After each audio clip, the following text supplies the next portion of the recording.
Hey guys, so today we're doing a video of basically a part 2 of the Ace Family saga. If you guys don't know what's going on, Ace Family are a family channel and they put on an event and it wasn't the best. So I'm going to talk about all of that. First, let's get into the sponsor of today's video, Skillshare. So today's video is very kindly sponsored by Skillshare, who have been a great help to my channel. And the first 1,000 of you guys that click the link in the description will get a month of Skillshare for free. So you can try it out and see if you love it, but I know you will. So Skillshare can actually help you guys with your growth, whether that be creativity, productivity, or anything else. Skillshare probably has it. It's probably going to teach you really well how to do that thing. For me, it's editing and Photoshop, mainly because that relates to my job, or anything to do with YouTube. That kind of helps, but also just any like creativity. I feel like sometimes I just need something other than my job to do, but I also don't know what I want to do. So that's when Skillshare comes in. I recently started getting into like polymer clay and making little figurines, and there's a bunch of that on Skillshare. So like I said, if you guys want anything, whether that be to do with your job or to do with your hobby or just anything new you want to try, Skillshare will probably have it. Skillshare is an online learning community with thousands of classes and a bunch of people that you can share your hobbies and interests with. There are classes, there are comment sections, you guys can talk about your projects. It's really, really fun. So like I said, the first 1,000 people that click the link in the description will get a month of Skillshare completely free. So check it out and let me know what you guys think. Let's get back into the tea now. So everything that you need to find out about me, like my other YouTube channels, beauty, books, podcast, everything will be in the description. Subscribe with that bell, like, comment for engagement, and let's get into it. Ace Family put on the Ace Fest, or the Ace Festival, and it was, according to them, supposed to be a Disney meets Coachella, but that wasn't really a permanent marketing tactic. They really only did it for the first stock of the tickets, and for the second stock they took that completely off the website, so it wasn't Disney meets Coachella anymore, it was just Ace Fest. Throughout kind of selling the tickets, I mentioned this in my last video, I'm going to link that one in the description. Throughout selling the tickets, they kept on changing what would be offered. So towards the end they were offering a lot of things, a petting zoo, free food, free games, free prizes. There was allegedly supposed to be free parking as well, but I didn't find it on the website. And then after kind of they sold most of the tickets, they started dialing down. Oh, there was also supposed to be live performances. Sorry, forgot that one. And then towards the end, they completely got rid of the like petting zoo vibe and the live performances. What actually happened was Skillshare went and was incognito, obviously because she doesn't show her face. It was very easy for her to sneak in and get like a authentic vibe of the Ace Fest, and she apparently just walked in and no one even checked her ticket, which is a huge health and safety hazard. I just think with everything going on in America, with things that I want to talk about politically, like I just feel like checking if someone's supposed to be in this confined space maybe would be a good idea. Maybe even some like metal detectors, I don't know, I'm just saying, I'm just throwing ideas out there. Rich Lux, Mad Catster and Deaf Noodles were all kicked out because obviously they show their face, so it was very easy to be like, you get out. And Atozi actually streamed the whole thing and said that you could play the games for free. That was correct.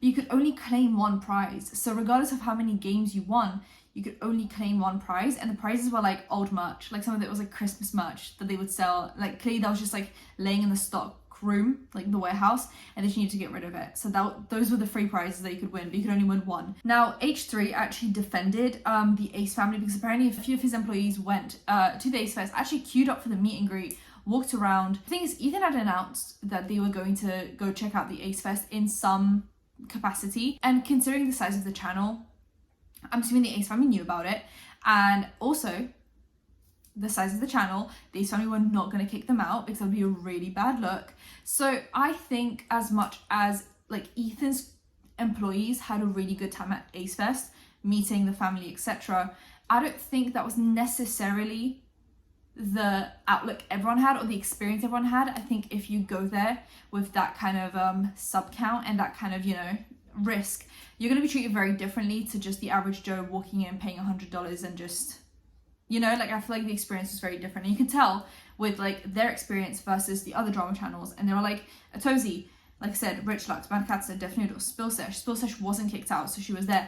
Amanda, I actually spoke about Amanda, who was there from start to finish, and her experience was not the H3 experience, because I'm assuming she's a smaller channel, the Ace Family probably don't know about her, whereas H3, everyone knows about H3, classic channel on YouTube, like even if you don't watch the content, you kind of know about them, and I'm assuming the Ace Family would do some research into who to treat better and who to not treat better, and I feel like this was good for them to ensure that a big channel had a good experience. I'm not saying that's 100% what happened, I'm just saying, to me, it looks like if one group of people with a large sub count had a really good time, and a group of people of smaller sub counts had an average mediocre time, there seems to be some kind of a correlation there that I'm not going to pinpoint. About the promises versus reality, obviously spoke about the fact that there was no petting zoo, no live performances, no free food, no free parking. The parking was actually $10, and that was confirmed by Skillshare and Rich Lux, who also had to pay the parking even though he got kicked out. I believe this wasn't really a festival, and this wasn't really a carnival vibe, that this wasn't supposed to be Disney meets Coachella.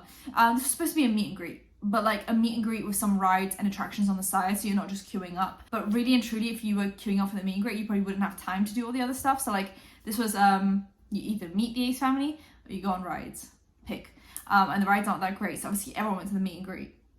So they should have just done a meet and greet, but they couldn't have charged as much money for a meet and greet, so then they like upped the price because of all the other stuff. Like I feel like this was a meet and greet. This was not Disney meets Coachella. This wasn't a festival. It was just to meet the Ace family. So here's the thing. If they had advertised this as a really fun meet and greet with extra attractions, like just a meet and greet like it's never been done before, I would have actually been completely fine with the festival. Like I think I wouldn't have said anything really. I would have actually said, well done to you guys for not messing up. But I feel like when you set the expectations that they set, Disney meets Coachella, like two of the most like prestigious events in California, and then you provide a meet and greet with lackluster rides, I'm gonna have to say something, because at that point it's false advertising, and like I can't. This is what I mean. It's like the event itself wasn't atrocious, but it's when you set the standard here and you do it here, I have to call it out. But if they had set the standard here, hey, meet and greet with some attractions, I would have been completely fine with it. Do you see what I'm saying? It's a bit of a difficult and tricky topic to talk about. They also posted a video called This Brought Us to Tears of the event, saying that they met 10,000 people, which I spoke to a few channels that were there. Definitely wasn't 10,000 people. Even Amanda said that it wasn't 10,000 people, and allegedly the numbers being thrown around of 3.5k across the whole event. So they definitely wouldn't have been able to meet 3,500 people because some people got turned away. So maybe they met 3,000 people, but I don't think 10,000 is the number. This gave me like TanaCon vibes, and she was like, oh my god, there's 20,000 people outside, and there's like 5,000 people. They also asked people around, but mainly in the meet and greet queue, how they were enjoying the event, and everyone said they're loving it, they're really enjoying themselves. But I'm assuming like if you're queuing up for hours to meet someone, you are probably what I would consider a hardcore fan of this person. Like I will not queue up for many people, maybe a handful of people, and at that point they could slap me in the face and I'll be like, thank you so much, I really appreciate that. So I think these were like hardcore fans that were willing to spend money just to say hello to their favorite YouTubers. So they were going to be happy with whatever, as long as the YouTubers were there. Like I don't think those people really cared about anything else. Also, the average age of those people was about 10. So like the standards and the expectations, and also like the understanding of value of money is very different than like an adult, right? So that's kind of my, like, you know, like maybe ask a broader demographic what they thought about your event, and maybe don't kick out people that aren't your hardcore fans. Like maybe then you'd have like an objective, like, hey, this is what the event was like. That's just my opinion though. They also dragged drama channels and said how, you know, every time they put on an event, there's so much negativity surrounding it. Also, like it happens every single year, after every big milestone, after every single event, there's always a downside to it. Obviously, there's more eyes on us, so there's negativity that comes with it, and we're so used to it. I mean, like this is something that like we know comes with it. One thing that I did learn throughout the years is the bigger your light, the more darkness you're surrounded by. And one can't exist without the other, so it's always coexisting.